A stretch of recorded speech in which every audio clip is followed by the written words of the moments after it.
રાઠોડ વિનયસિંહ, મંગલપુર, માલપુર.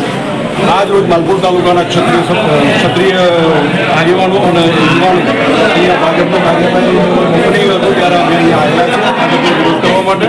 અમારે માત્ર તો પહેલાં રૂપાલાનો જ વિરોધ હતો, પણ હવે લાગે છે કે ભાજપની આંખો હજુ ખુલતી નથી, એટલે આ વિરોધ યથાવત રહેશે, ચાલુ રહેશે. અને અમારા વ્યક્તિઓ ગામડે જઈને આ બાબતે પ્રચાર કરશે, રૂપાલા વિશેની વાત ઉજાગર કરશે. વિભત્સ શબ્દોમાં અમારા ક્ષત્રિયો વિશેથી બોલી ગયો છે એને તો ઈશ્વર ક્યારેય માફ નહીં કરે.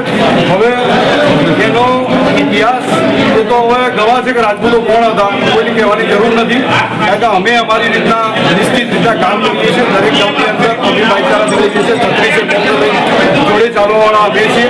અમારે કોઈનો વિરોધ નથી, માત્ર રૂપાલાનો અમારો વિરોધ છે. એ વિરોધ યથાવત ચાલુ રહેશે.